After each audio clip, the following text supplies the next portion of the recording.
People don't disclose their HIV status because of the stigma associated with the virus. Not only that, it also limits the efficiency of the HIV testing program across the world. The stigma also leads to denial in the way in which newspaper obituaries avoid mentioning the cause of death.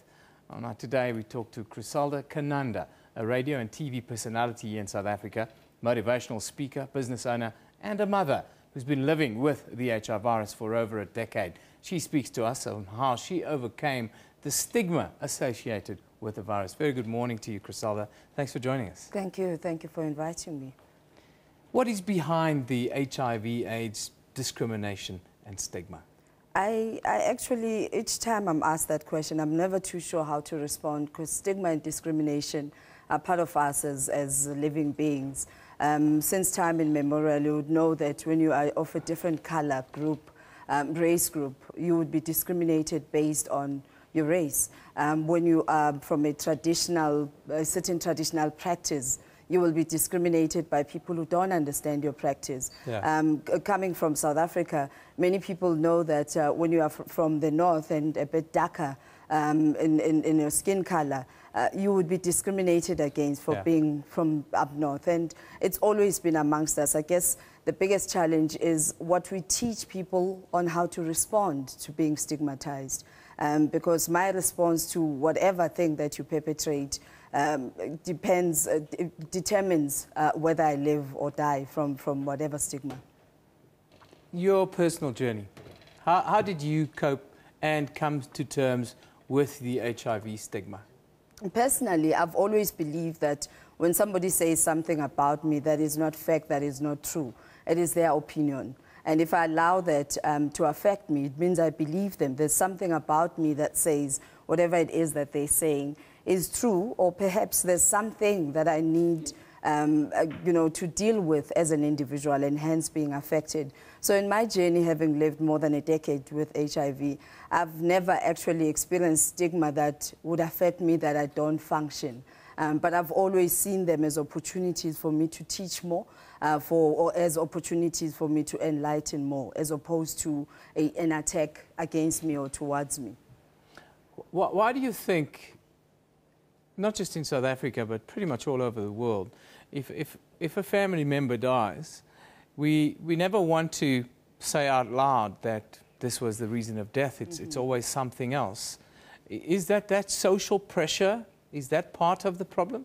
But we confuse people because, remember, people don't die of AIDS. I'm infected with HIV, and my body's ability to fight infections is under attack. And the weakest part in my body will be affected by being infected with HIV. And that means whatever opportunistic infection I would be exposed to, be it TB, pneumonia, is what will kill me, not the acronym AIDS. And therefore, when a person dies of an AIDS-related condition, we focus on the condition in order for us to put resources, allocate resources adequately to address whatever health challenge we may be having in our midst. Because when we only focus on this person died of AIDS, how do we know which disease amongst the 30 that have been identified within the syndrome? Because it's an acquired immune deficiency syndrome, meaning it's many diseases because of an immune deficiency. When you disclosed your status, were you treated differently from that point onwards? Well, I look at now, I'm actually so glad that in your intro you said Criselda, radio and TV personality, and many other great achievements and great things that I continue to do in society. Other people choose to just say an AIDS activist. And that says you confine me to this box. I'm not a broadcaster, I'm not a media practitioner, but rather just an AIDS activist. And that on its own is part of stigma, and it's people who perpetuate these things.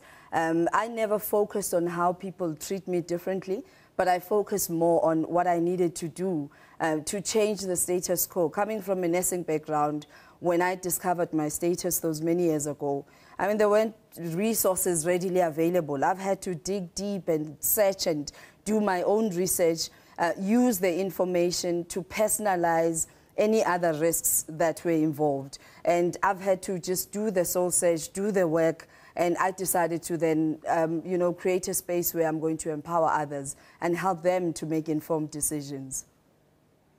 It's now the 23rd World AIDS Day. Really? Yes. That long ago. That long Goodness. ago.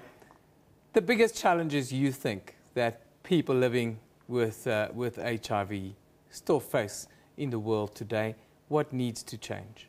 I think, you know, looking at the World AIDS Day messaging now and the theme is telling us to focus more on stigma. And, you know, when I listen to what's been communicated out there, it's mostly focus on stigma of others towards the infected. And I would like us to focus some energy on the self-stigma, because many people die, perish, they become shameful, helpless, hopeless because of self-stigma. That once I'm diagnosed with this viral condition, because it's sexually transmitted, therefore it feels like the whole world is judging me for having had sex. And we need to get to an environment. I mean, I was listening to the poet earlier on. It's that gruesome, it's that tragic that we now view something that is so beautiful. I mean, sex is a beautiful gift that we receive from our Creator. Yes. And we've now demonized it from, you know, trying to learn about a viral infection that affects one's ability to fight infections. And we need to then go back to those basics. What's missing currently, 23 years later, is us creating messages that will help individuals to personalize the risk of HIV infection. That it's not about those people, the government and everyone else, but it's about me. That in this environment where we have in our midst a viral infection that affects people's ability to fight infections, what is my personal risk and how am I going to prevent it? And do I know what to do in the eventuality of being exposed? And do I know where to find assistance? And I think, you know, in our plight, in our quest to educate, we don't empower the individual on beyond positive, where to from there. Yeah. Well, thank you for joining us today, Criselda. Very, very deep words. I like the bit that you said a little bit earlier about I'm not an AIDS activist. No. I'm probably firstly a mother. Should go backwards. Then a business owner. Absolutely. Then a TV and radio personality and motivational speaker. Because remember, when you're an activist, I can be a human rights activist because I'm activating on human rights. Yes. Now, AIDS activist for me means I'm activating AIDS. And I am doing that. I'm promoting and teaching about wellness and well-being. Fantastic. Thank you for joining us today. Very, very, very pertinent to the conversation we're having today. If you have your own issues, don't make it other people's, please. Yeah. Thank you. That's exactly what it is. Let's now